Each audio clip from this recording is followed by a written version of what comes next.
Welcome, ladies and gentlemen, to another edition of the Wrestling Underground podcast. I am your host, as always, Chad, and joining me is the glorious one himself, Marcus. Marcus, how are you? Yes, sir. Back again. Going good, man. NXT is on right now. The Cavs are on right now, and I'm watching TNA's Pluto TV channel. It's the main event of Bound for Glory 2010 when Jeff Hardy turns heel on Angle and Mr. Anderson and joins up with the Huckster.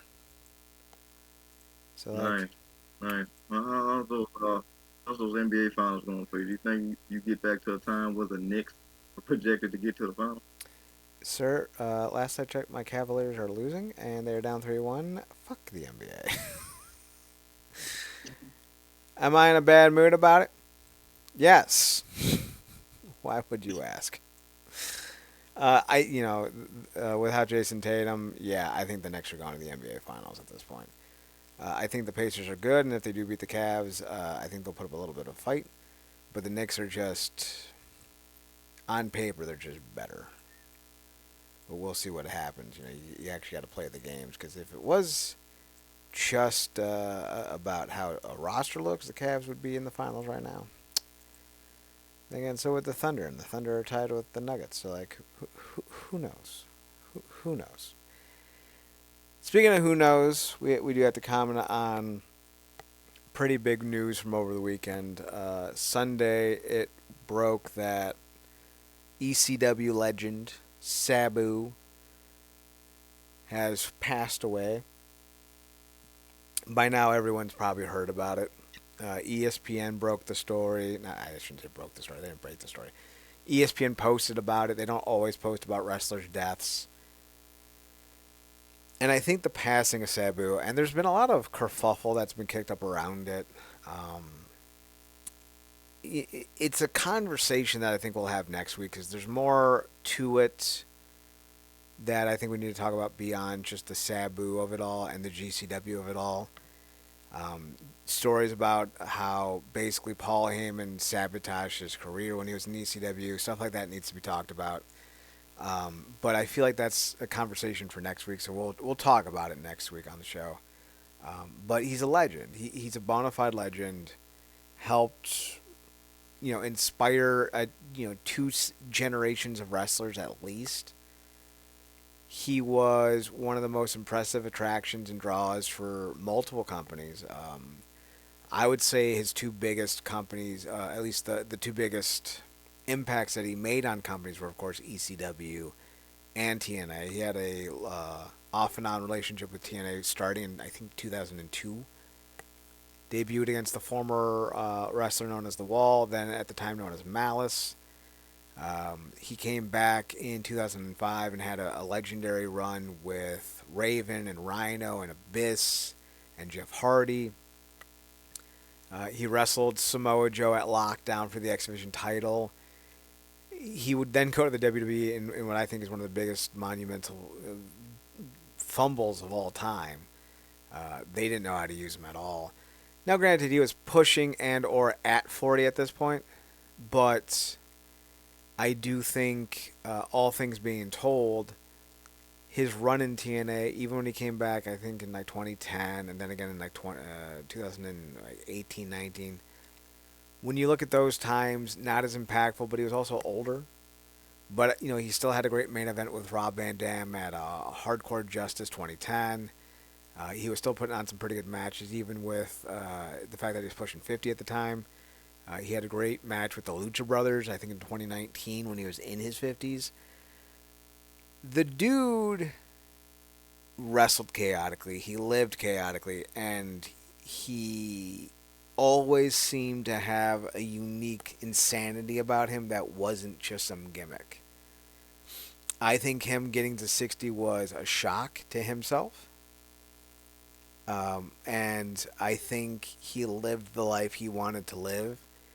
And while there's, drug issues there and a lot of hard living, he was also somebody who, according to many, was fiercely loyal and super protective. He took care of his mother for most of his career.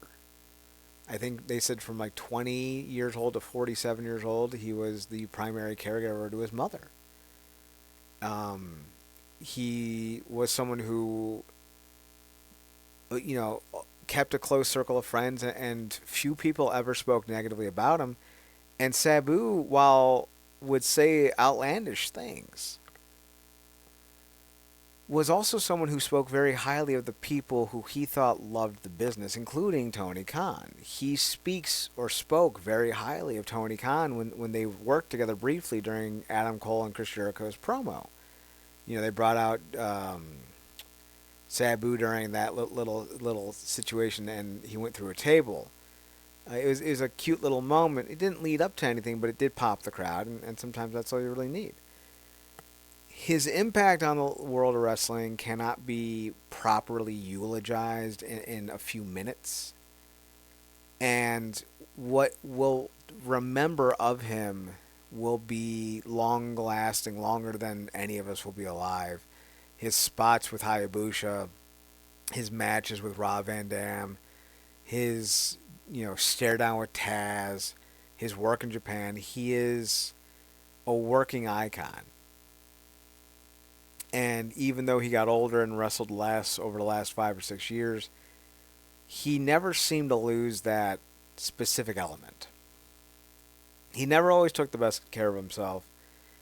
Famously wrapping his bicep, I think, which was torn open with tape.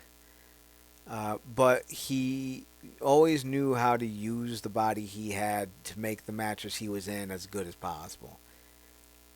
He's not someone that I would ever say was always on my top 10 list, and I don't think anyone realistically or honestly should put him, on the top whatever list of pure pro wrestlers, because he wasn't that guy. He was a guy that made moments and memories and matches that many men wouldn't want to do. And it gave him that aura of respect and cool that you don't get inorganically. It has to be earned. Hell of an athlete, hell of a wrestler, but it wasn't his athleticism or his match types or five-star Kenny Omega style matches that made him popular. It was his genuine risk defying, death defying approach to the sport. As I watch this Bound for Glory 2010 main event, I see Sabu and Jeff Hardy in that same regards. Like, decent athlete, sure, but they weren't, high flyers in the way that you would think of Will Ospreay or Rey Mysterio Jr. or whomever. But they were their own special brand of crazy that drew fans in because there was an element that they possessed that we all wish we had, that daredevil, take no risks or take all the risks, type of mentality that you have to be truly brave to want to repeat. And when you think about Sabu in that regards, that larger than life icon, it's truly impressive to see what he was able to carve out, basically being a freelance wrestler for most of his career. He never stayed in a company too long. I think he was in WWE for less than a year. His stints in TNA were always every so often. But he always found a way to make an impact, and I think that speaks volumes to who he is or who he was, with his legacy, being considered.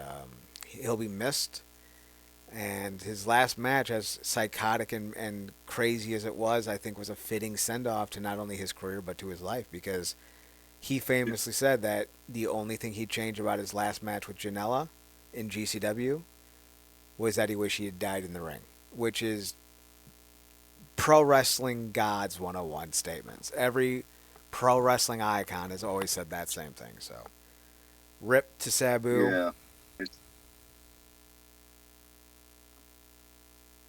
absolutely, man. Wonderfully said, by the way. For me, a lot of my viewings of Sabu and knowledge came from, after I think his most prominent stance primarily in ECW and TNA.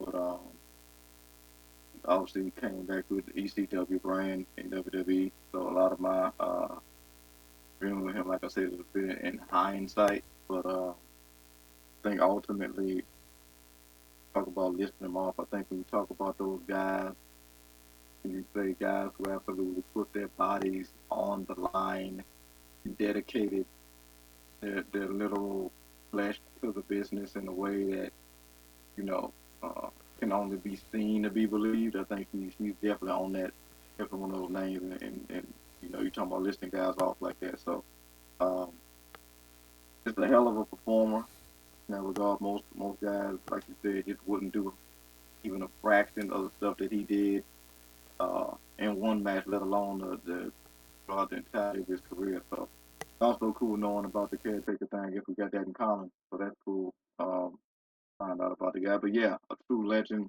Ever sense of the word. Obviously, it's sad anytime we get these guys passing, but a life well lived, doing what he was best at, and what he loved to do. So it's kind of hard to ask for more than that. So like you said, R.I.P. Sabu, and thanks for everything that you did. What I find ironic is he almost lived the Randy the Ram Robinson life from The Wrestler down to the final Mm-hmm. moments. That's impressive. Mm. So a little bit of a clarification. I'm pretty sure Sabu came back to TNA in 2004 because I remember they were trying to build up Sanjay Dutt to be like a little sidekick for him. If I remember correctly, it was during the tail end of the pay-per-view weekly era, and I want to say they were doing Yeah. something with Raven and Sabu, and I think Raven attacked Sanjay Dutt because of his alliance with Sabu. So, just kind of a cute little note there. He has a lot of interactions with wrestlers that you probably wouldn't realize.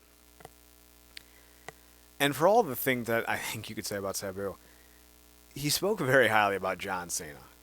He gave him like the stamp of approval, like, yeah, that dude's a wrestler. And I think when you realize who Sabu is, for him to say that about John Cena, it does say a lot about him. Now, as we move on from our little shout out to Sabu and his legacy, we won't be talking about John Cena or Randy Orton or Backlash as a whole. One, the main event was god awful. John Cena is washed. I say that with love. He's so slow in the ring, and he wasn't fast before, but now he's slow. And Randy Orton is just as slow. And Randy is juiced out of his gourd at the moment, so it's making him even slower. And it wasn't a good match. Apparently, there was only like an hour and 42 minutes of wrestling on a 3 hour, 4 hour show or something like that.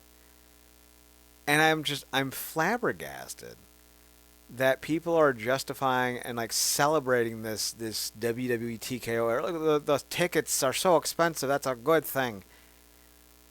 But like, you're paying 3 times as much for the same ticket you were 2, 3 years ago, and you're literally getting half the show. To be a WWE fan at this point, at least a paying WWE fan, I do have to wonder if you're aware of just how much you're getting hosed, honestly. So yeah, we're not going to Yeah, be talking it's about you Backlash. you know what? Yeah, when I didn't even watch that last match. I actually, I stopped at the one before that. I think my favorite match was the one between Becky and Lara, just because it was a straight up and down match with no effort involved. Um, and I've been liking what the progression of Valkyria, but yeah, listening to what you just kind of went through talking about the Wizard, you know what it reminds me of? You remember that? Of course, you remember. It's one of your favorite shows. The episode of King of the Hill when Hank's truck was on his last leg, and Bobby ended up getting it wrecked by the train, and then forced him to get a new truck at Mm-hmm. the end. That's what the situation is. They're selling their fan base that new truck. In actuality, it's the old one, but they're paying the new truck price for Yeah, pretty it, much. and yeah, God, it's insane. So, like you said, we're making you pay more, we're giving you less, and we're making you think we're doing you a favor in the process. It's It is absolutely some disparaging magic if I've ever seen. It's not great. So instead of talking about that, we're going to talk about something else. We're going to talk about Joe Hendry. Say his name and he'll disappoint you. We Literally, used to believe in literally Joe Hendry. as he's on screen right now doing a sit down, doing the contract signing, the prep for a match against good old Trick Willie, the TNA World Title. So here's the thing about Joe Hendry. He recently went on Chris Van Vliet's podcast and basically said, like, when it comes to the WrestleMania squash match, it was important because it helped us build up to the triple threat match. I don't know. Listen, the American public school system, it needs to be reworked. We need to invest money into it. We need to do a lot more to bolster it. Right? We do. Absolutely do. I wonder how the Scottish public school system is because that man tried to connect 2 plus 2 equals elephant on that one, and I'm impressed with the audacity that he had to try to do it. The WrestleMania match that he had with Randy Orton, the squash match, where he was jobbed out like a binya binya bitch, is one of the worst things to ever happen to the TNA World Title in the history of the TNA World Title. It did not help anything. Whatever Joe Hendry is like, whatever lie he is making up to try to convince you that it did not. And I can point out to many metrics. They're losing 3/4 of their pay-per-view audience for television tapings. No one is sticking around for the television tapings. That shows me that there's not a quality of tapings being had that people want to stick around for, which means that whatever you're doing outside of the build-up to the pay-per-views aren't paying off because people aren't showing up to the television tapings. Like, you go from having 4,000, 4,400, 4,500 to maybe having 1,200. Now, that's not bad for TNA, but it's a dramatic and drastic drop off, and it's a sign that maybe, and I'm going to just throw this out there just kind of casually, maybe what they're doing isn't working. And when you try to put your world champion against a burned out bum that is Randy Orton, who can't move anymore, he's moving like Hulk Hogan did at that age. And for some reason, WWE fans, stands, fetishists, Fed boys, whatever you want to call them, they don't want to admit that just because you're a legend doesn't mean you should be going over on people who, are still in the prime of their career. Randy Orton's got almost 10 years on Joe Hendry. You could have had Joe Hendry win. You could have had Joe Hendry go 15 minutes. Still lost, but at least had a good match.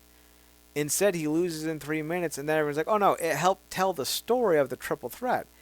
How? Trick Williams wasn't involved. Frankie Kazarian wasn't involved. Now, if they were, okay, cool. That story then works. But they didn't do that.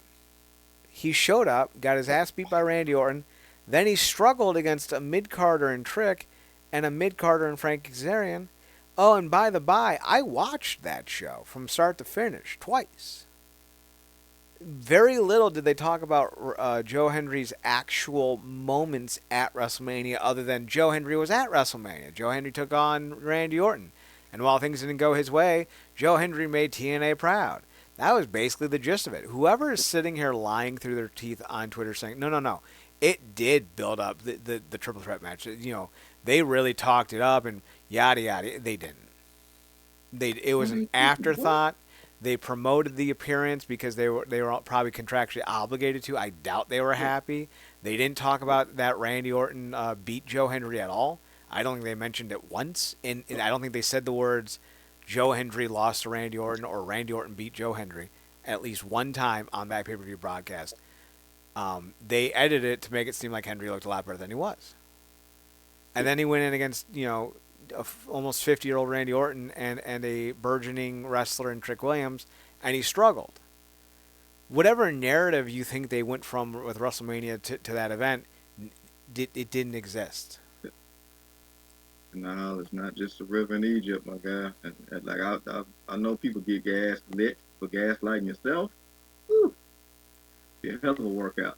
Shout out to the Punisher. Um, Listen, propane and yeah, propane accessories are only for cooking meats. And if somebody comes in saying, I want to have a delusional burger, what do we say, Marcus? You politely, but firmly, ask them to leave.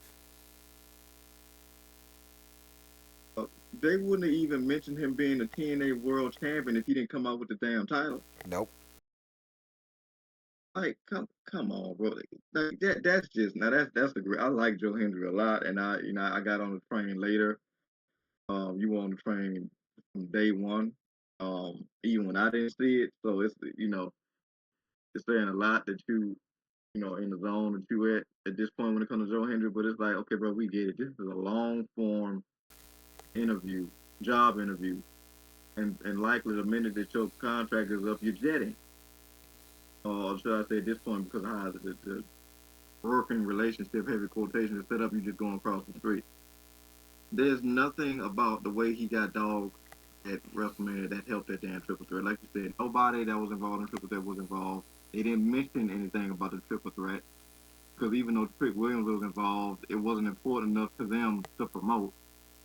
It didn't make you look like you was gonna win the triple threat because you got Squaw and like it's just, I just I get it, but I don't get it. Like I don't. It's like bragging about going over to the stripper house, but everybody knows you didn't get a lap dance. Yeah. It's like, bro, it's what are we cheering on at this point? It's the look, the that is the look of it all that important. They are getting little bro to high hell. Like I thought it was bad when it was the AEW of it all, but at least they actually came to the show. At least they champion came to the show and had matches, multiple matches. And other talent came multiple. They are really making me look at that whole thing differently. Like when they dropped that last Fantastic Four movie, and it's like, wow, we really disrespected them early, them early first two movies. But Michael Chiklis is the thing. Mm-hmm. Like it's, oh, we did. I just, but that's hindsight's the clearest, right? So it's like I don't get it. Like I don't know. I hope Mike Santana is the guy that has next because I feel like he's not gonna take this position that Joe Hendry is because he's like real thankful and knowledgeable of his spot in TNA and what he's been doing in there and not trying to use this as a way to potentially go elsewhere. Like it feels like Hendry is not saying that he doesn't take being TNA champion seriously, but it's like this is just like, bro, at this point, if the writing was on the wall anymore, they'd be having Jeff Hardy's old theme music playing in the background. I think it's important to point out that Hendry has struggled his entire career to get over. He was in TNA, what, twice before? He was in Ring of Honor. AEW didn't want him. WWE didn't want him. He was flailing. And TNA brought him back, gave him another opportunity. And yet, this time it worked, but also for how long? It's one thing to point out like, hey, he's very successful right now. I still think, despite all the things I'm gonna say, I still think that he's a genuine draw for this company. I think people want to see Joe Hendry, but I do not think that Joe Hendry is going to be in TNA for long. I do not think Joe Hendry's upward mobility will continue. I think we're going to end up getting mid card Joe, Jobber Joe, when he goes to WWE because, like you said, I agree as well that this is a tryout for the WWE, and I do not expect to see Joe Hendry in TNA by the end of his contract, which will probably be right around Bound for Glory, I would imagine. And I'm hoping that whatever they decide to do for Slammiversary, it's getting the belt off of Hendry and building up the next guy, be it Santana or whomever. Ace Austin's another name that you could like to see. But knowing that they Yeah. dropped the ball with Gresham, they dropped the ball with Hammerstone, it concerns me that they're still putting all their eggs in the Henry basket when they know that he's gone. Like, he could be sitting there saying, "Oh yeah, I might stick around," but this dude is doing everything he can to get to the next level, to get to the WWE. And if you're TNA, you have to be ready for that. And I think it's kind of tainted his world title run in the prospect of how he compares to everyone else. Again, I want to be very clear. I think Joe Hendry is a draw. He's not a draw for the WWE. He's not a draw for AEW. He's a draw for TNA. He'd be a draw for MLW. He'd be a draw for American side New Japan, right? Smaller companies or companies with less reach in the United States would have a good time having Joe Hendry as their top guy. The problem comes with whatever we think of him as a draw, whatever we see him as a draw, we have to be honest with ourselves and look at his run as a champion. He is known for his losses. Every time he leaves TNA's umbrella, he loses. And if that was like when TNA was partnering with New Japan, when they had actual partners, if you lost to, Yuji Nagata or Shinsuke Nakamura in the Tokyo Dome, no one's going to be like, oh, they looked terrible. You sent Rob Van Dam or Kurt Angle or whomever to New Japan and they lost to their best guy in a 30-minute banger. No, they wouldn't say that because they lost on January 4th in one of the most holy days in pro wrestling to one of the top champions the world has ever seen. Not the same thing. We're no longer in that era. Like we're no longer watching that happen. So when Joe Hendry goes off to mid card NXT to face off with guys who will likely be released before they ever make it to the main roster, struggle and lose, it makes him look bad. It makes TNA look bad, and it makes that title that he has around his waist look bad. We could sit here and talk all we want, Marcus, about how guys like Hogan and Flair did too much to protect themselves. Yeah, they did. But you know what else they also did? Protect the belt. Ric Flair never would have agreed to drop the belt to, Smoky Mountain Wrestling's mid-card wannabe. He never would have agreed to drop the belt to some OVW reject. He never would have agreed to wrestle and lose at Starrcade or WrestleMania when he was the WWF or WCW champion. Same with Hulk Hogan. You have to be protective sometimes, and Henry's not. Yeah, it's. I mean, you called it. That's essentially exactly what's going to happen when, uh, yeah, when he goes to W because they're going to send him to NXT. He's going to be more elevated towards the top of the card, but ultimately never really that guy. I mean, look, you called it from the second Rude stepped in that thing. He was a theme song, and nothing else. He was a theme song, and that was it. Got to that main roster, and that really never really translated. Which we never really liked another in-ring performer anyway like that. Who are we But talking about? Rude, Oh, yeah. Yeah. yeah, you talked about Rude the minute he stepped in NXT. He was a theme song, and they proved it. I mean, look, we can talk. Fandango was over because of this news. That Mm-hmm. that audience is eared a dog trained in a way for stuff like that. The huge part of the reason why Jay is over, he's legitimately over, but that theme song and that tone and the yeet of it all is a huge part of that. If Joe goes to WWE, it's going to be about that theme song, primarily in NXT. I don't think it's going to pop like that on the main roster. If it is, he won't be one of those guys.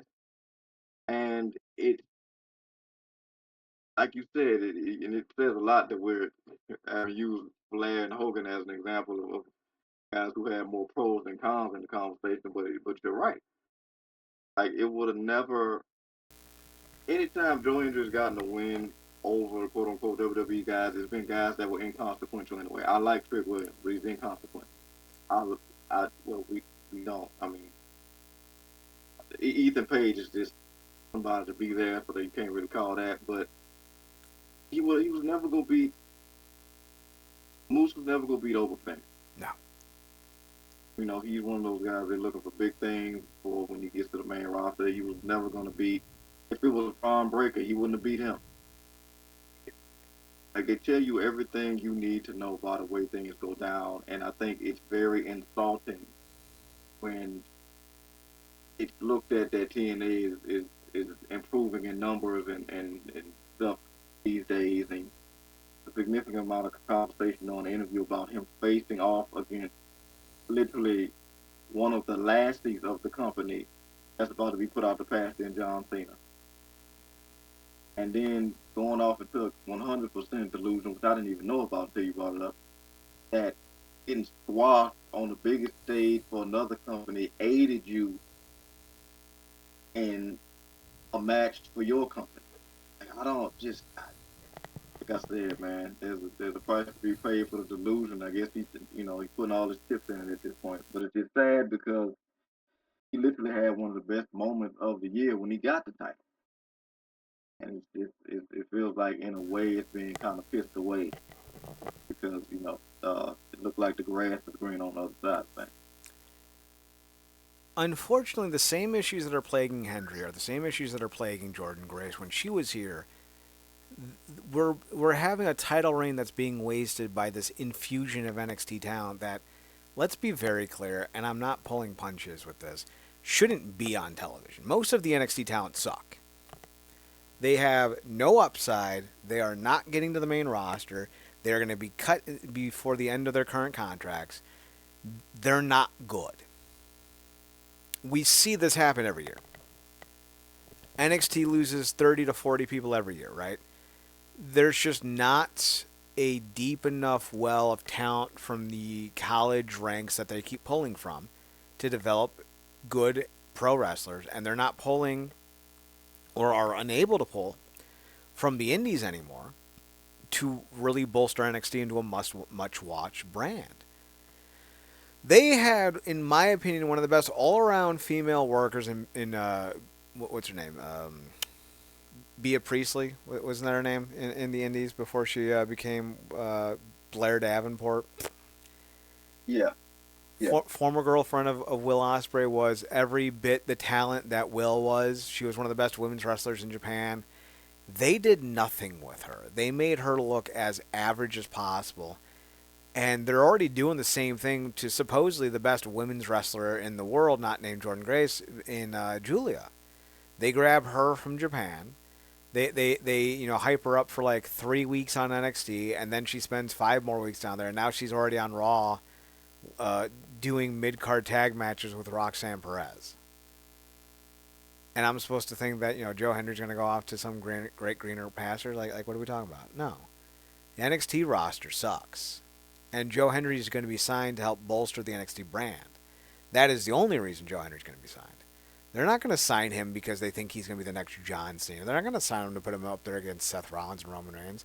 Their main event scene's aging out. Like, let's be very clear. The WWE main event scene is kind of where New Japan was 6 years ago, where all of your top guys are hitting 40 or older. Seth Rollins, CM Punk, Roman Reigns, John Cena, Randy Orton, Kevin Owens, Sami Zayn. Even Gunther's 36, 37. Jay's 40, although I wouldn't call him a main eventer. Drew McIntyre's 40. All these dudes are on their last legs of their prime, if not done. And you don't have anyone really underneath them who can carry that torch yet.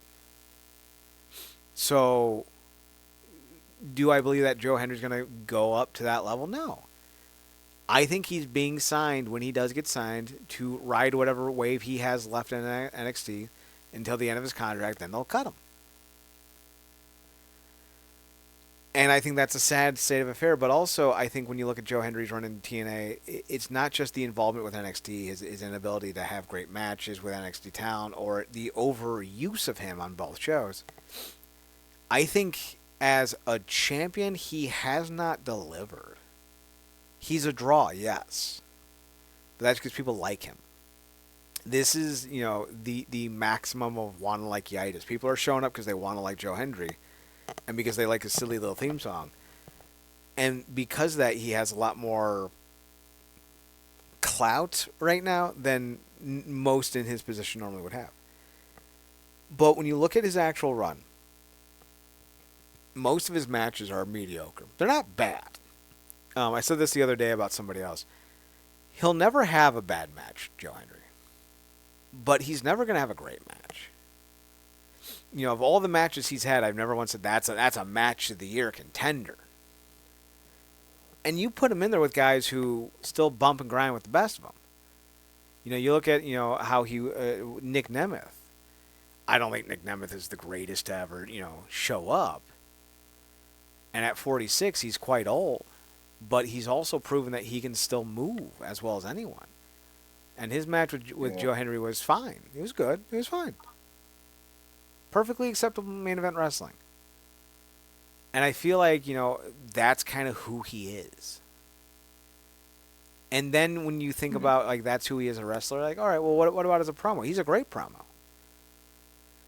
Yeah. The only problem is I haven't heard any great promos from him. His songs were a big inspiration, and now I feel like they're kind of, Johnny Come Lately, heard this song and dance a time or two before. We're not really getting anything that I think is noteworthy right now. Liked him better when he was chasing. Yeah, a little bit. You So know, it's when you look at it, I do think it's fair to say that he's not someone who has overly impressed with the belt to the point where I forget who it was. I think his name was what, Yellowbone. He's a South yeah. African TNA fan. He's been watching wrestling or watching TNA for about 10 years. And he had said that he thinks Joe Hendry is one of the worst champions he's ever seen in his time watching the show. And I had argued, TNA wise, and maybe even NWA title wise, that he's maybe bottom 5 all time. That might be a bit harsh. So we're going to reevaluate this now while we talk. By the by, TNA has this awful habit of just rerunning old matches when they get to the end of an event. So they're going to show the same Jordan Grace versus no name NXT talent match they show every time a main event is over. So I switched off of it Yeah. to women of Well, wrestling yeah. because they're on Pluto as well, and I'm watching a very different looking Nikita Lyons moving around. Yeah. It's a She little went down wild. because she went down entering both ACLs, correct? Because she got on two knee braces now. Yeah, yeah. Yeah, that's not. She looks like she gained a significant amount of size and weight from where she was in World Women Wrestling. I wonder if that had to do with the knee injuries, because she's quite svelte here. Yeah. In fact, they're showing off like her ballerina practice and her dance skills, and she looks one. She moves a lot better. I think Nikita Lyons is ass as a wrestler, but watching her in women wrestling and watching her in NXT, there's a significant improvement in mobility during her WoW days. She's moving a lot better. Yeah. She's more nimble. She's not having to reset herself constantly. Mm, It's yeah, because she skilled in I think several martial art forms or whatever. You've seen the same video I've seen with her kind of ballerina into like a roundhouse and all mm-hmm, that on that dummy. mm-hmm. Um, like she's definitely somebody I would hate to see a man try to impose upon physically. Yeah, It's gonna be a long day. it wouldn't go well. But in the ring, it's just I don't know if it's because she literally is just severely limited because of those injuries now, or if she's like hyper conscious. Either Because way, like it affects her movement. yeah, because she definitely I definitely think she's kind of realizing that like because she was one of them ones that they were clearly setting up to be big, and then she went down, and then she came back, and then she went down again, and it's just like you are no longer a priority, specifically with names like Jordan, Stephanie, Roxanne, so many, even Jada Parker is high up on the pecking order. So it's just kind of one of them things. Like the minute you in NXT and they put you in like a boyfriend girlfriend angle, you kind of cooked The minute you're in a little NXT bit. and they send you to Evolve, you're cooked. Yeah, yeah, that's also a thing. But real quick, because you had mentioned some about. I mean, obviously you talked about Joe Hendry with his matches. If you go back over this course of the year, whether it be the specials that they've done, but specifically the pay per views, Santana and Joe have pretty much been on all those shows and have had most notable matches. Walking away from most of those shows, who would you say of the two had the better match that you liked on those shows? Between Santana and Hendry, Yeah, Santana. And this isn't yeah, like a knock on Hendry. Santana has been putting in the work. His yeah. match with who was it with Ali at the same event where Hendry took on the triple threat, or maybe it was the Yeah, no, I think it was the 6-man tag he was in with the Hardys, right? Because wasn't it yeah, the Hardys and him versus Ali and the Nemeths at yeah. Unbreakable? Uh-huh. I had made the quote, and I'll stand by it, that Santana was bumping like 2014 Dolph Ziggler at the Survivor Series. Yeah, He, man. he he was putting in the work. I think Santana, and like only slightly above Ace Austin at the moment, is putting in the work to be TNA's best worker of the year so far.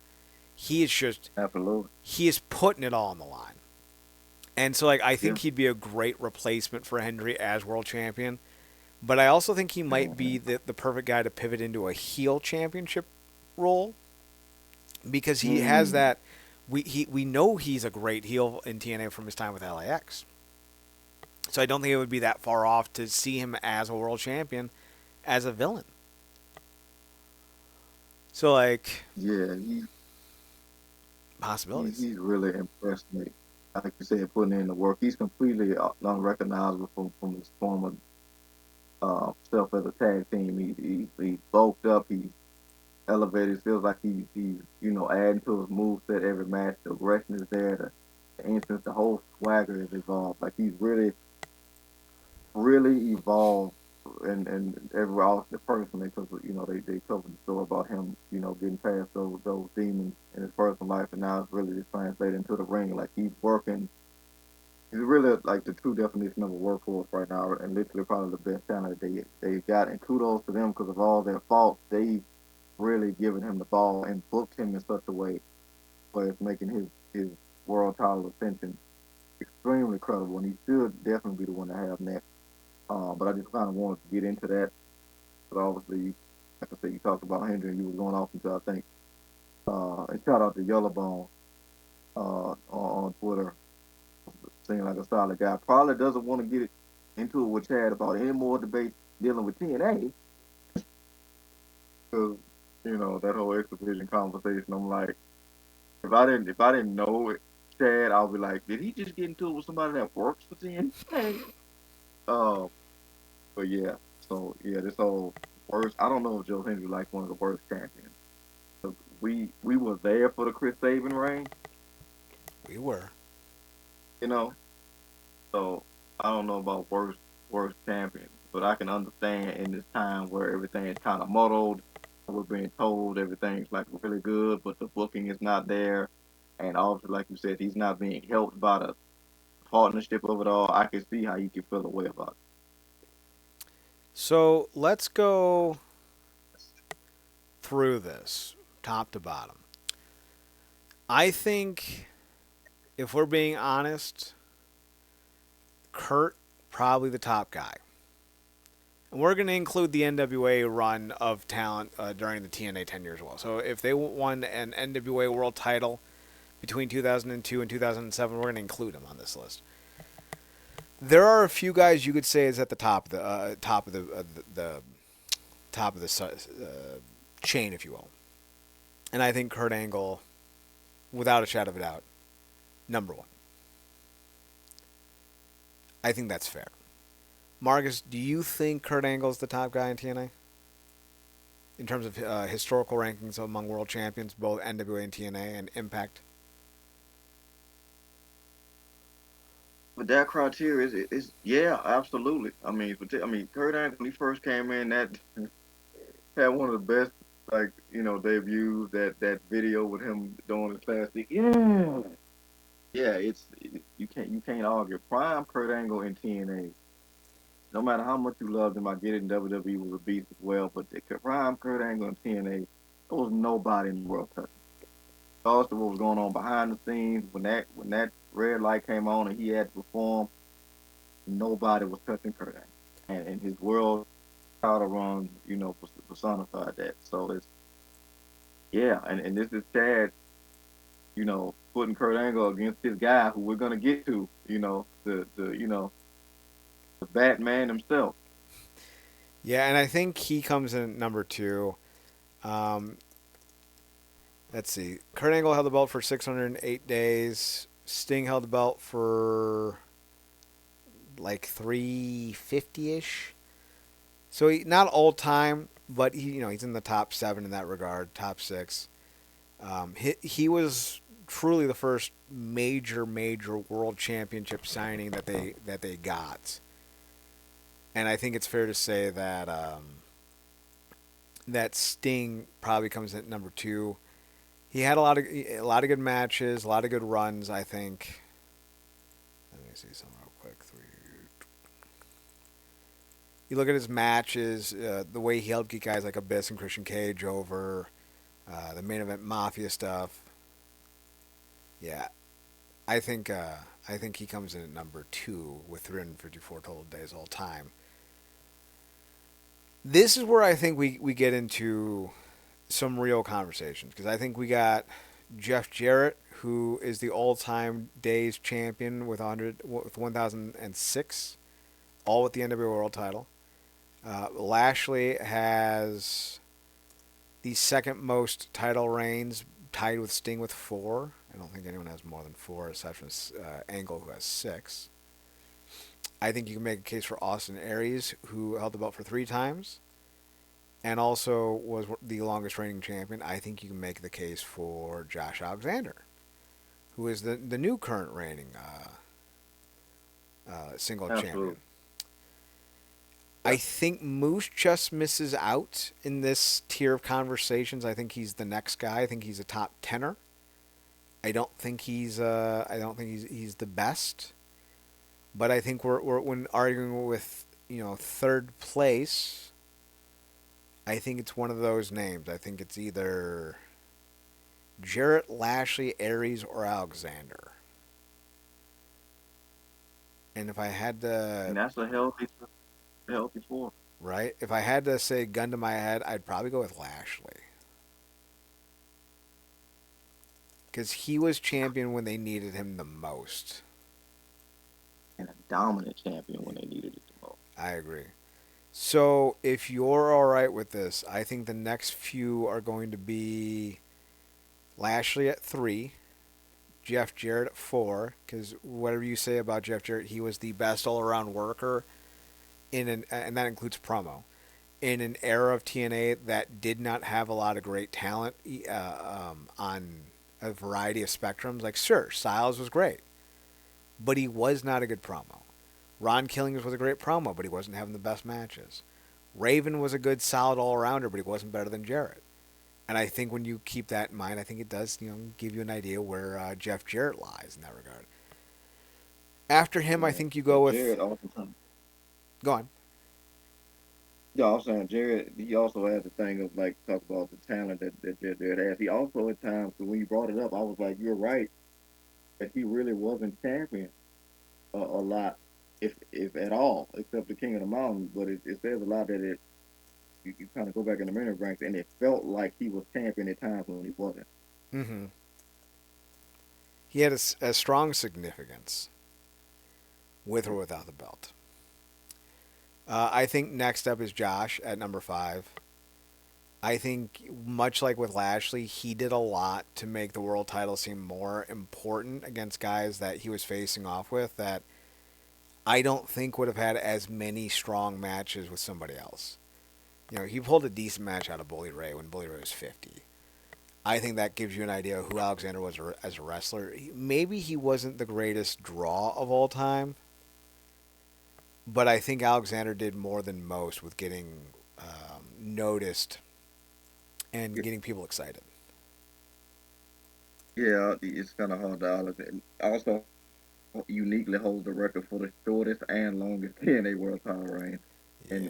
in the thing the history of the company. So that's just a weird stat, but I mean, two things that did play to the story of it all. So that's neat. But yeah, I mean, he really, much like Lashley in that regard, he really turned into the workhorse guy when they needed it, and the Iron Man, and really two divisions because he transitioned from the X to the world champion, and really put both divisions on his back. So it's gonna be interesting seeing who you have come behind him because I got an idea of somebody who did the same thing. I think coming after Alexander, I think it goes to Aries at 6. Um, I, th- Yes. I think, as much of a prick as he is, he was always a good promo, always a great match, not always Hmm. reliable, Hmm. but he never had a bad match. He got good matches out of Patron. I Yes. think, right? Yeah, he got a good match out of Patron. He got a good match out of Johnny Impact. Yes. He got good matches out of the Lucha Brothers Joe at before his biggest. Joe at his biggest and least impressive. Yeah. He got great. He was a great wrestler, and I think you have to give him his due in that regard. Next, I think you go with Moose. Um, just all around a solid wrestler who, maybe the belt elevated him more than he elevated that belt. But I also think he's someone who truly did deserve his runs. And I think the fact that he's all time, right? Just with the TNA World Title, not including the NWA World Title. The dates that you see on here are the NWA and TNA combined dates if they won both. Uh, Moose is, I think, what, fourth all time in days held? One, two, three, four. Yeah. Only Angle, Lashley, and Aries have held that belt longer than Moose combined. And I think that that's a testament to, Yeah. who he is as a wrestler. Yeah. Yeah. Absolutely. Look, you got to give Moose his team the credit, whatever the kids say nowadays. I think he talked about before wanting to be one of those guys, much like a AJ Styles and others, that when you talk about TNA, you have to bring his name up because just the work he put in, in terms of just the sheer association of being a pillar in the company and everything he's done has proven that we've seen him. I remember seeing him in Ring of Honor, him kind of just being the guy with the taunt, with the moose of it all, the transition to TNA back when what Mike Bennett was there. He came in with Mike Bennett, right? Mm-hmm. So um, he's been there held down to 40 times where he probably could have left, and he stayed and he showed and proved. I mean, he was trying to perform like a world champion with a title that I don't really think a lot of people cared about at the time, being that grand championship. But for a concept that was very much hit or miss, he did his damage to make that seem important. And then he continued to build himself, probably got in the best shape of his career.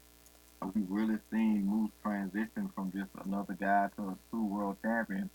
Um, at times when it just, it was not, the company wasn't in a favorable position and whatnot. He just really stuck it out and been probably one of their most consistent guys over the past decade. So you got to give Moose that credit. He earned every bit of it. I think that's fair. I'm just kind of writing down all the names right now.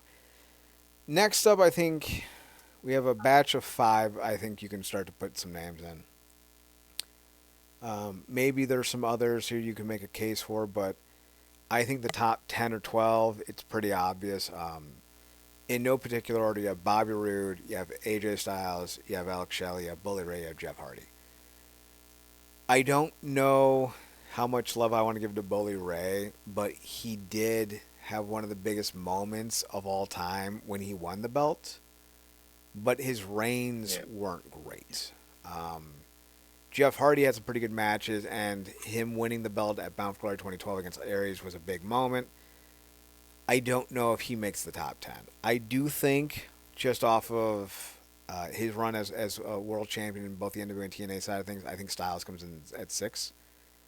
And I know that might be a little Yeah. shocking to some people, but a lot of AJ Styles' best moments didn't come as world champion.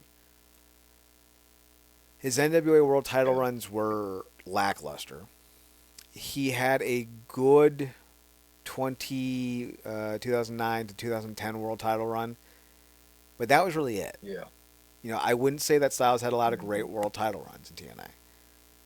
So I don't think that you can sit here and say that Styles was a better world champion than the guys ahead of him.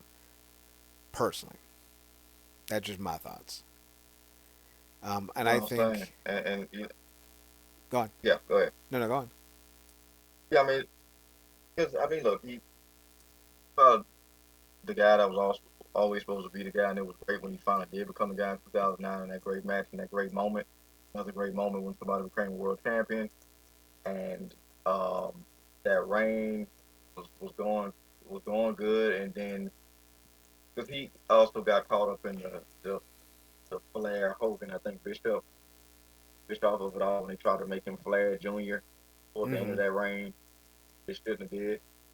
Um, he probably should have got the title after. I mean, he technically did get the title after that, but that was a train wreck as well because he was literally on his way out. So um, it was good to see him finally get the strap, and the fact that he was able to run a match on the same path of quality that that triple threat between him, Joe, and Daniels. The fact they was able to run that back, and that's still one of their top matches is impressive. Like you said, it wasn't a multi-time world champion like that, and it didn't last probably as long as it should have because he very much got caught up in that vortex of like the dog days of TNA. But yeah, he's definitely on the list. It's just like you said, some of his most impressive moments in the company came when he wasn't a champion at all. Agreed. All right. So Bobby Roode, number 9. We on board with that? Yeah, yeah. I think we've always talked about how more favorable route than you are. Uh, but yeah, he had a significant reign, and yeah, just ended up being kind of one of those guys that was one of the top heel champions. With the strap, regardless to how people felt about it or not. He did put in the work, if you will, on that time. So yeah, I'm not mad at that. All right. Let's start to construct some more. We're gonna rapid fire through some of this. I think number Okay. 11 probably goes to Eddie Edwards, just because of his significance as world champion and what he means to the company. Mm. Yep. I would say Joe would come in at number 12, only one reign, but his reign did Mm-hmm. involve some of the best matches of his career and TNA's career. Let's see. I want to make sure that we're not overlooking some of these smaller ones. I would say Christian Cage combined. Where is he at? I just had him somewhere. Combined with the TNA and NWA title scene, he has over 300 days as champion. I think he's 13. I think that's significant. Mm-hmm. 14, I would probably say.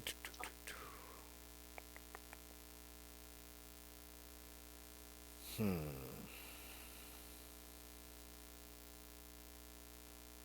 14, I'd probably say Kenny Omega, if I'm being honest. I think even though he only held Okay. the belt once and for 110 days and mostly defended it on AEW television, he's the best wrestler aside from Kurt Angle to ever hold that belt. And when you think of that, when you say that out loud, I really do think it helps put things in the context of how good he is. And I don't care if he only held it for 110 days and it wasn't the most well received run. His importance to the world of wrestling demands that his involvement be elevated. And I'm going to do the same argument for EC3. I think EC3 at 15 Yeah. makes sense. Yeah, I mean, 100%. Kenny Omega is one of the all-time greats, and even though he did have the reign during the being one of those performers who's having the belt collector of it all, it did feel like he did treat it like a world title when it came time to. So, and it's kind of hard to leave out EC3, but you almost erased it from your memory bank because of what ended up becoming of him. But you can't deny um, another guy who really got built up to be a world champion and really significant during that brief period where he was EC3. Considering TNA didn't have a television deal at the time, but yet he was putting on banger after banger after banger, I think Raven comes in at 16. You had matches with Rhino, Abyss, his stuff with AMW and Jarrett. I know this is a little bit of a reach, but in terms of historical context, he finished the story before Cody Rhodes was even wrestling. Like the entire 2005 year was about Raven getting the title. One of the best build-ups, one of the best chases that any TNA wrestler's ever had to win a belt. Just gonna say it. 17, I think, goes to Alex Shelley though. His win was significant. His run was impressive. He beat guys in stellar matches. I think he beat like who? I know he beat Magnus at Slammiversary. I know he had a few matches. I think he beat Tanahashi, didn't he? He had a hell of a run with the belt. Yeah, I want to say he did. I think. Yeah, I don't. It it's not. It's underrated. Yeah. Speaking of underrated, I think we'll have to give the next spot to. I think we lost you momentarily. Let me double check some stuff. Yeah, you're still there, aren't you, Marcus? Yeah. Yeah, you're still there. I think we're gonna have to give the next spot to Rich Swann. I think Swan comes in at 18. I think he had a decent run. I don't think he was the best guy to win the belt. And I think as a character he was lacking, but he had so many good matches as champion. And you can't really argue that's the whole point. Like it's supposed to be a memorable run. And even though his run ended in his most memorable moment being the one who lost to Kenny Omega, Yeah. I think that's still significant. I think that's still relevant. No, absolutely. I think I was more a fan of Swan Grant at the time than you were. Oh yeah, I'd agree with Because I that. just think I'm like this guy. Yeah, because I just seen him put in the work. Like his entire TNA run, even though it definitely fitted out with a whimper in terms of like him leaving the company. Like he was another one of those workhorses. You put him against anybody in any match in any position, from the X division, the tag to eventual world title run. The guy put the work in. He never had a lame duck match, presentation, promo, whatever have you. Of course, one of me and Chad's favorite moments with the "You can't hold me down, I am the fire." Whoa. So yeah, definitely put in the work as a champion, man. That guy in the ring, he's definitely one of the guys I want on my team if I'm lining up a squad. Yeah. I think that kind of gives us into the next three. I don't have an order for them yet. RVD, Galloway, and Callahan. I think they all fall in that Rich Swan. They put in the work. They did their damnedest. RVD had some pretty big matches with Styles, Sabu, and then ultimately he lost it. At the end of the event, I think it's Hardcore Justice when Abyss gored him with the with the Janus of it all. Drew Galloway didn't Yeah, have a long run, but he had some great matches, especially with Bobby Lashley. Like holy shit, those two have chemistry. absolutely. And Callahan beat Brian Cage, if I remember correctly, like when they were in L.A. and building up their whole L.A. tour. So I think it was a steel cage match. I think if I'm being honest, I think it's and it pains me because I'm not a big fan of the guy, but I think it's Galloway, aka McIntyre, and then I think it's RVD, then Callahan. Yeah, yeah. Galloway was working. I didn't even know it at the time. Just how insane of a schedule he was working at the time. I think that was 2014, something to that Mm-hmm. effect. Yeah, 2014 to about So somewhere in there, 2016. like insane schedule he was working, flying back and forth between I think the UK and the States or whatever have you. That's the time when he was left up and he had to prove it. So insane schedule, putting on nothing but bangers. And then who said that RVD had to be that first time he won it because it got to a point. There was this one particular stint with RVD to say he was phoning it in would have been an improvement at one point. So it had to be doing that first time when he got the championship. Which I probably might want to go back and watch. And then Callahan, I mean, when Prime heel Callahan, it was few better. Before he got injured, this guy was like the reason to watch all over the shows. Um, Absolutely torturing Brian Cage and his wife, and just it's really getting it done. I don't even know if they had confidence in potentially putting even entertaining the idea of putting that title on Tesla if you don't have Callahan as the champion at the time.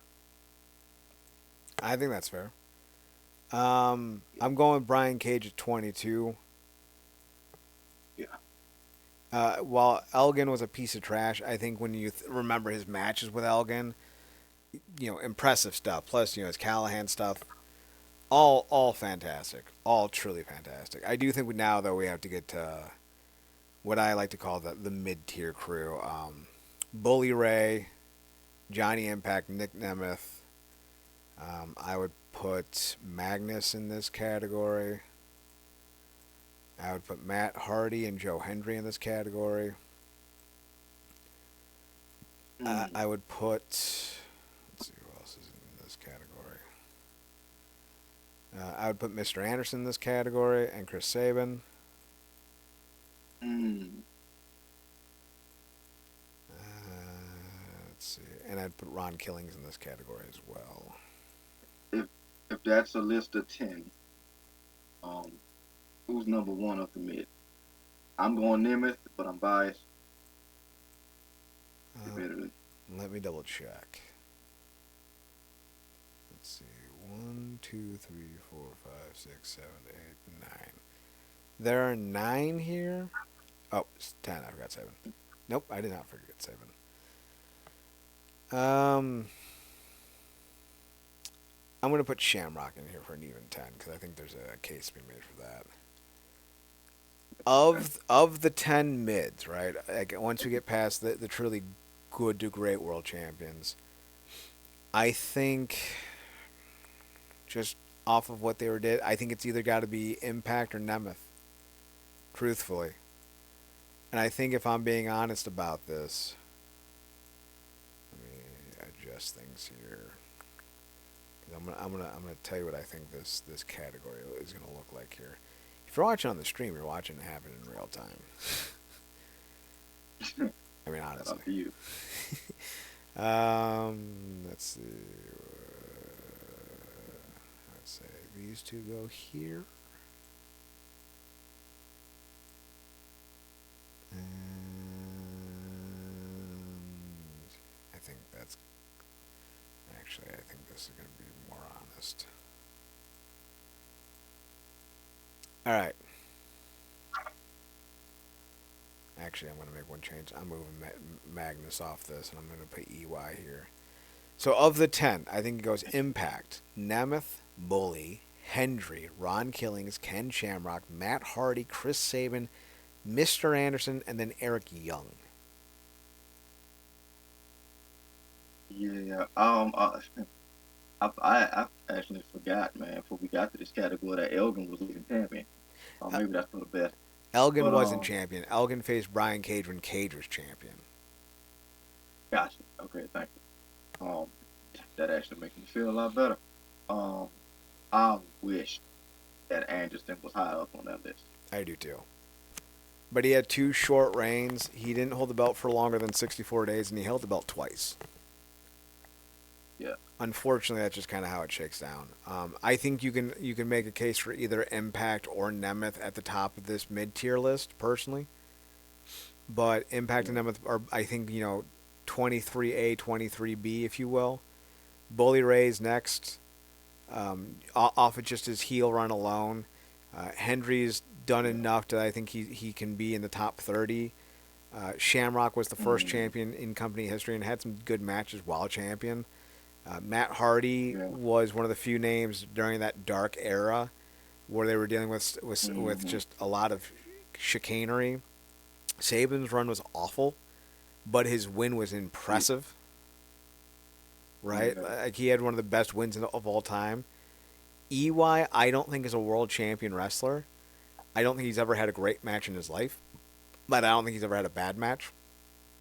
And for shits and giggles, I put Eli Drake on this tier as well because he had a decent run, but he didn't face anyone. And this was when TNA was really starting He to did. develop a nice roster. After Bound for Glory, when he beat Impact, he faced Tyson Dukes or Petey Williams. It was Petey Williams for the world title. Yeah. And then like he lost And his then he lost to like Austin Aries on a whim. yeah, and yeah, that to the point where it felt like that was it felt like damn near cash in, but it was like a call out or something like that, or not even that. It was where he got done completely wrong. Yeah, Um, he lasted like even talk getting the talk about world. a squash match.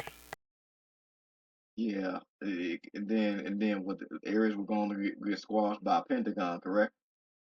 Or something to that effect. No, no, he lost But in a triple threat to Pentagon at Rebellion, gotcha, and then gotcha. Pentagon lost But it back to yeah, Aries pretty quick. and he was a solid champion to have at the worst time because this was the semi takeover, but not takeover of GFW for Drake. Correct. He held the. They just Well, had like actually, yeah, no. So they did the GFW takeover that year, but when Eli finally won at LA Knight, they were done yeah. with the merger and were going back to Impact, but they didn't have the money yet to do another belt. So they took the So they GFW put World Title and like they put the little sticker thing over it, little ridge the, sticker. imp, the impact. Yeah, it was so bad. Oh yeah, it was awful. So yeah, I would say Oh that would man, be the next 11. I think that's the list. yeah. Impact, Nemeth, Bully, Hendry, Killings, Shamrock, Hardy, Saban, Anderson, E.Y. Drake. Any dispute among those? Anyone that you think should be higher or lower? No, Okay. So that'll take us down to. We're now up to 33. We have 1, 2, 3, 4, 5, 6, 7, 8 left. So we have 41 total champions, counting the TNA and NWA championships. That leads us with Magnus, Tessa, Mick Foley, Alberto El Patron, James Storm, Pentagon, Abyss, Rhino. So I'm yeah, I'm gonna try to do this as magnanimously as possible. I think Rhino comes in at 34, shortest of the totality. He only held it for 2 days, but he won it in of the remaining group the most impressively. He won a Monsters Ball match, then he won a Battle Royal, then he beat Jeff Jarrett all in one night. That was 3 matches, 3 wins, one night. One of the most amazing world title wins. They should have let Rhino run with the belt for longer than they did, but Spike TV wanted Jeff to have the belt for whatever reason, and that's why Rhino lost. So there you go. 35. I think for the same reason I'm going with Pentagon. Short ass run, another 2 day run. But his match with Phoenix and Aries was amazing. He was coming off of that hot run on Lucha Underground, and God, did we all think he was going to be a star. Now, he had great matches in TNA, not taking that away from him. But they shoehorned him into being a tag team wrestler. And I think that failed him. yeah, So yeah. far, any complaints? No, and credit to you for being magnanimous because you really this is I thought and shout out to Rhino, TNA Hall of Fame. Um, you really could just kind of put these rest of these names on a piece of paper, ball them up, and throw them in the trash can, doing like the Kobe of it all. Mm-hmm. Because it's almost being generous with even trying to rank them after Rhino, honestly. So yeah, shout out to Rhino because I wasn't even watching when that happened, so I didn't even know that's how that all went down. But yeah, I'm going to go at 36. I'm going to go with Mick Foley. He beat Sting in a steel cage match at Lockdown. And honestly, while I don't think his world title run was great, I still thought it was enjoyable.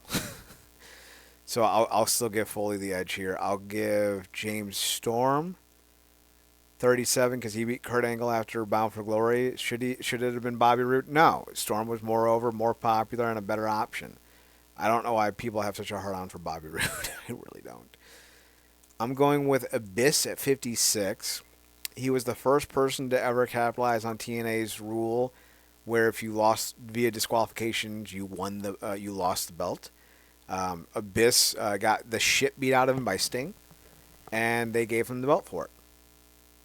So I think there you go. The last three Quick are, question, because I yeah. wasn't. Yeah, about a bit. Do you think they gave him the title when they should have? Mm, it's hard to say. Because so much of what made Abyss so much fun to watch was his hardcore brutality. Yeah, And when he was in his prime, like his apex, I think like 2005, 2004 to yeah, 2007, he had Sting, Christian, Kurt Angle, Samoa Joe, AJ Styles, Rhino, Jeff Hardy at points. yeah. So many better Yeah, options. because he felt like because he felt like at one point, well, like I said, when he was in the prime, if he felt like their version of Kane when he first debuted. Um, I not think you had referenced this before. You were like, if you want to go back and watch like a good match, like what it was that cage match he had with AJ. Yeah, it's incredible. One of the best matches Yeah. you'll ever see. So yeah, so it's crazy. It'll be crazy if he was never on this list. So glad that ended up happening. Like you said, he was one of the first people to take that rule and take advantage of it. So kudos to that. Like I said, I got to go back and watch that time because I ended up watching catching Abyss as those years were falling off. But he still, kudos to Joseph Paul for really being somebody that really rolled that particular wheel till it fell off. I agree. Last three, I think, go in this order. I think you got Magnus at 39. Um, his whole run was awful. It shouldn't have been. He faced AJ Styles and he faced Sting and AJ. Here was his first three matches, both winning the belt and then defending it. Jeff Hardy, AJ Styles, Sting, and in three consecutive matches, he was made to look like a clown. Had him beat Jeff Hardy Yeah, clean, and then AJ clean, and then Sting clean, we're talking about Magnus having 700 days as champion. He's battling out with Jared Angle and Sting at the top of this card. They did him dirty. yeah. Had they booked him like the way they did when AJ had came back, and I think when I think AJ won, was it wasn't the world title series, the BFG series. Mm-hmm. Um, and AJ, that was like the last spiral tap he ever did. Yeah, To win that match. And they did this great shot of Magnus that's kind of sitting on the ring apron looking dejected.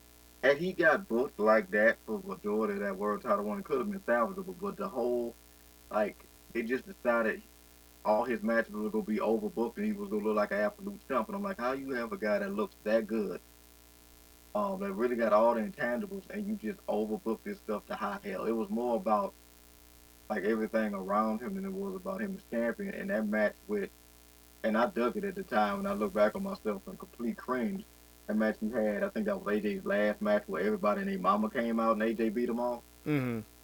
Um, it was just not good, man. He was just another person that was just done dirty at the time. Cause wasn't Big John the one that was kind of behind creative at that time? Big John Gabert. I think so. Yeah, I don't know what they were thinking at the time, but that was during that whole the Dixie of it all when she was like probably on screen too much. So yeah, he just it was absolutely not his fault, and God bless him for doing everything that was asked of him. But it was one of the worst reigns of all time. Agreed. I think certainly in TNA, but I did definitely think in wrestling because it was just like this is insanely bad. Final two, Tessa, Alberto El Patron. Tessa did nothing as I don't champion. even She think went we down need to to go into Mexico. it. Yeah. And El Patron was so bad as champion that he was stripped of the belt and then eventually fired. Let's see. What I, happened like first? I thought, I want to say because I'm pretty sure we was covering it at the time. Yeah, we was on the show at the time. I felt like I vaguely remember you taking it personally that they brought it in. Oh, yeah. I was not happy. I'm like, yeah, that is not like this at all, bro. Yeah, I wasn't happy at all. It was a fucking atrocity. I almost stopped watching when they brought him in. All right, so that's the list. Kurt Angle number one, Alberto El Patron number two. No lies were told. I think that's it though for us this week. We will have to come back next week and have some more discussions. I think next week we're going to talk a little bit more about Paul Heyman's legacy in wrestling and why people shouldn't, promote him as some genius when he's mostly known for destroying people's lives. I think that's next week. So you and I will sit down throughout this week and exchange some notes so we can talk about it and look into some of the more devious things that man has gotten away with. I'll write more about this though. The top 41 champions in TNA, Yeah. GFW, Impact, NWA, TNA history. But Kurt Angle, Yeah. number one. Al Patron, Hey man, so number 41. man, look, it ain't gonna be quite dark side of the ring, Cole and Paul Heyman, but it'll be close. Yeah. Almost ultimately, perception, man, it's a hell of a thing. But yeah, those listening, you can file your own list, talk about, send us messages, telling us what you thought about our list. I think we were quite generous and quite thorough in going down that list and giving credibility to the pros and cons what they would do, and that final five, if you will, it's like ain't all here against it. It was just bad on all fronts. Even a novice wrestling fan can see that. So yeah, but I'm glad we got to talk about it because going through it, that was a good rundown memory lane. But yeah, hopefully we get a healthy next 10, if you will, as the years go on, if they don't get swallowed up by another company. So Here's hoping. Next week, I'll also talk a little bit more about MLW. They had a pretty decent show this past weekend that we'll talk about. But we'll be mostly focusing on Paul Heyman's history of violence. Not really. I just was thinking of that Viggo Mortensen movie. History of misdeeds onto the wrestlers that he employed. And we'll look into some myths about him. And that's next week. You can check us yeah, out at the website, realnerdcorp.com, RealNerdCorp.com. We're on Twitter at NERDCORP. Marcus, you can be found on your Twitter account at ParadoxKid, ParadoxKid. that's me. You can also find him on his other podcast, The True Penny Show, also on Twitter. You can download and watch all the shows via their Twitter account. Go to their Twitter account. They'll have links or videos you can check out. And that's The True Penny Show, TruePennyShow. Check them out. They cover a lot of Japanese and international wrestling affair. You can find me on Twitter at ChadNerdCorp, ChedNerdCorp, and on the Instagram at ChadSpoto at ChedSPHOTOHUT. For Marcus Green, I'm Chad Porto. Thanks for tuning in.